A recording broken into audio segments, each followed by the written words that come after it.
Mass ಅವತಾರ ಅಂದರೆ ಅದಕ್ಕೆ ಸಿದ್ಧತೆ ಕೂಡ ಹಾಗೇ ಇರಬೇಕು.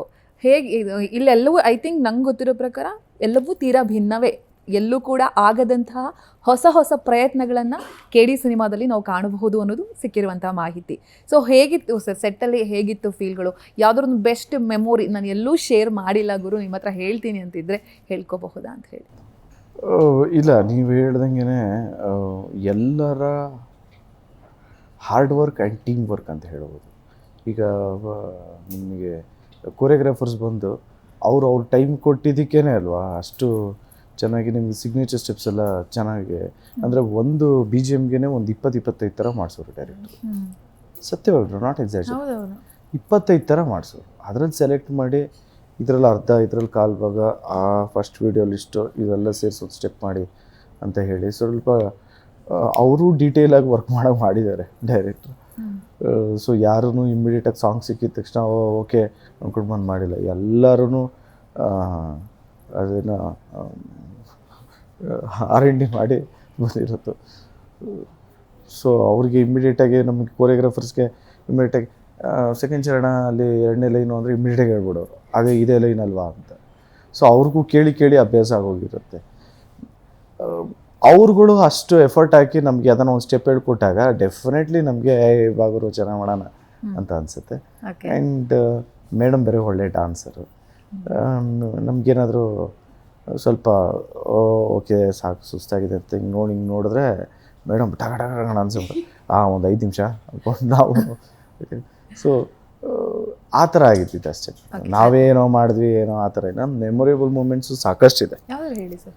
ಇಲ್ಲ ಸಾಕಷ್ಟಿದೆ. ಅದು ಡೈರೆಕ್ಟ್ರ್ ಇದ್ದಿದ್ರೆ ಹೇಳಿದ್ರೆ ಸಾಕಷ್ಟಿದೆ. ಎಸ್ಪೆಷಲಿ ಸಾಂಗ್ಸ್ದೆ ತುಂಬ ಇದೆ. ನಮ್ಮ ಫೇವ್ರೆಟ್ ಸಾಂಗು ಬಂದು ಇನ್ನೂ ರಿಲೀಸ್ ಆಗಿಲ್ಲ, ನೆಕ್ಸ್ಟ್ ಕಮಾನ್ ಕಾಳಿ ಅಂತ. Waiting for that song. Sir, ಎಲ್ಲ ಸಿನಿಮಾಗಳಿಗೆ ಹಾಡುಗಳು ಹಿಟ್ ಆದರೆ ಅದೊಂಥರ ಕರೆಯೋಲೆ ಇದ್ದಂತೆ. ಎಲ್ಲ ಸಿನಿಮಾ ಅಭಿಮಾನಿಗಳು 100% ಈಗ ಈ ಹಾಡುಗಳ ಮೂಲಕನೇ ಸಿನಿಮಾ ನೋಡಬಹುದು ನಾವು, ಎಲ್ಲವೂ ಅದ್ಭುತ ಹಿಟ್ ಅಂತ. ನಿಮಗೆ ನಿಮ್ಮ ಈ ಎಲ್ಲ KD ಸಿನಿಮಾದ ಎಲ್ಲ ಸಾಂಗ್ಗಳು ಸೂಪರ್ ಡೂಪರ್ ಹಿಟ್. ಹೇಗೆ ಅದನ್ನು ಸೆಲೆಬ್ರೇಟ್ ಮಾಡಿದ್ರಿ ನೀವು ಅಂತ ಹೇಳಿ? ಅಂದರೆ ನೋಡಿದಾಗ ಓಕೆ ಚೆನ್ನಾಗೆ ಮಾಡಿದ್ದಾರೆ ಆ ಥರ ಅನಿಸುತ್ತೆ. ಅಯ್ಯೋ ನಮ್ಮದು ಮಾಡಿದ್ದಾರೆ ಈ ಥರ ಎಲ್ಲ ಅನಿಸಲ್ಲ. ನಮ್ಮ ಸಿನಿಮಾದ ಮಾಡಿದರೆ ಸಖತ್ತಾಗಿ ಮಾಡಿದರೆ ಓಕೆ ಅಂತ ಅನಿಸುತ್ತೆ. ವಿವಾದ ಆಯ್ತಲ್ಲ ಅವಾಗ ತಲೆನೋವು ಹೇಗಾಯಿತು ಅಂತ ಹೇಳಿ? ಇಲ್ಲ, ಆ್ಯಕ್ಚುಲಿ ಏನಾಗಲಿಲ್ಲ. ನಾನು ನೋಡಿದ್ದು ಬರೀ ಆಡಿಯೋ ಕೇಳಿರಲಿಲ್ಲ ನಾನು. ನೀವೆಲ್ಲ ಬರೀ ಲಿರಿಕಲ್ ಕೇಳಿದ್ರಿ. ನಾನು ಇನ್ಫ್ಯಾಕ್ಟ್ ಅವತ್ತು ಶೂಟಿಂಗು ಹೋಗಿರಲಿಲ್ಲ. ನೋರಾ ಅವರು ಬಂದಾಗ ಶೂಟಿಂಗ್ ಹೋಗಿರಲಿಲ್ಲ, ಯಾಕೆಂದರೆ ನಂದೇನೋ ಫ್ಯಾಮಿಲಿ ಜೊತೆಲ್ಲ ಆಚೆ ಹೋಗಿದ್ದೆ. ನಾನು ಸಾಂಗ್ ಕೇಳಿದಾಗ ವಿತ್ ವಿಡಿಯೋ ನೋಡಿದೆ ನಾನು. ಮತ್ತು ಮಿಕ್ಸಿಂಗ್ ಎಲ್ಲ ಅಷ್ಟಾಗಿರಲಿಲ್ಲ. ನಿಮ್ಗೆ ಗೊತ್ತಲ್ಲ, ಮಿಕ್ಸಿಂಗ್ ಆಗಿಲ್ಲ ಅಂದರೆ ಸ್ವಲ್ಪ ಕೇಳಿಸಿದ್ರೆ. ಬಟ್ ವಿಡಿಯೋ ನೋಡಿದ್ದೆ, ನನಗೆ ಇಷ್ಟ ಆಯಿತು, ಸಾಂಗ್ ಸಖತ್ತಾಗಿದೆ ಅಣ್ಣ ಅಂತ ಹೇಳಿದ್ದೆ. ಪರ್ಟಿಕ್ಯುಲರ್ಲಿ ರಿಲೀಸ್ ಆದಮೇಲೆ ಬರೀ ಲಿರಿಕ್ಸ್ ಕೇಳಾದ್ಮೇಲೆ ಕೆಲವ್ರಿಗೆ ಇಷ್ಟ ಆಗಿಲ್ಲ ಅನ್ನೋದು. ನಾವು ಸಿನಿಮಾ ಮಾಡೋದೇ ಎಲ್ಲರೂ ಜನಗಳಿಗೆಗೋಸ್ಕರ. ಅವ್ರಿಗೆ ಕೆಲವ್ರಿಗೆ ಇಷ್ಟ ಆಗಿಲ್ಲ ಅಂದರೆ definitely we have to correct ourself ಅಲ್ವಾ. ಅದನ್ನು ಇನಿಷಿಯೇಟಿವ್ ತೊಗೊಂಡು ಡೈರೆಕ್ಟ್ರು ಚೇಂಜ್ ಮಾಡಿದ್ದಾರೆ. ನಿಮಗೆ ಬೆಸ್ಟ್ ಮೆಮೊರಿ KD ಅಂತ ಬಂದಾಗ ಯಾವತ್ತೂ ಕೂಡ ಇದು ನಂಗೆ ನೆನಪಲ್ಲಿ ಇರುತ್ತೆ ಅಂತ ಇದ್ದರೆ ಅದನ್ನು ಯಾವುದಿದೆ ಹೇಳ್ಕೊಬೋದಾ ಅಂತ ಹೇಳಿ? ಐ ಥಿಂಕ್ ನಾನು ಫಸ್ಟ್ ಶಾರ್ಟ್ ಮಾಡಿದ್ದು, ಯಾಕಂದರೆ ಅವತ್ತು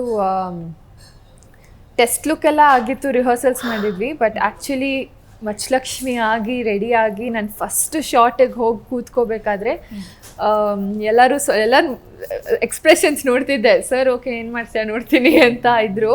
ಬಟ್ ಆ ಫಸ್ಟ್ ಆ್ಯಕ್ಷನ್ ಅಂತ ಹೇಳಿ ನಾನು ಪರ್ಫಾರ್ಮ್ ಮಾಡಿ ಕಟ್ ಅಂದಾದ್ಮೇಲೆ ಎಲ್ಲರೂ ಬಂದು ಈ ಚೆನ್ನಾಗಿ ಮಾಡಿದ್ಯಾ ಪಾತ್ರ, ಇವಾಗ ನಮ್ಗೆ ಕಾಣಿಸ್ತಿದೆ, ಮಚ್ಚಲಕ್ಷ್ಮಿ ಕಾಣಿಸ್ತಿದೆ ಅಂತ ಆ ಮಾತು ಕೇಳಬೇಕಾದ್ರೆ ನಂಗೆ ತುಂಬ ಖುಷಿ ಆಯಿತು. ಐ ಥಿಂಕ್ ಫ್ರಮ್ ದೆನ್ ನಂಗೆ ಆ ಕಾನ್ಫಿಡೆನ್ಸ್ ಬಂದು ದಟ್ ಆ ಮೆಮೊರಿ ನನಗೆ ಯಾವಾಗಲೂ ಇರುತ್ತೆ. ಸರ್ ಜೊತೆ ಎಕ್ಸ್ಪೀರಿಯನ್ಸ್ ಹೇಗಿತ್ತು?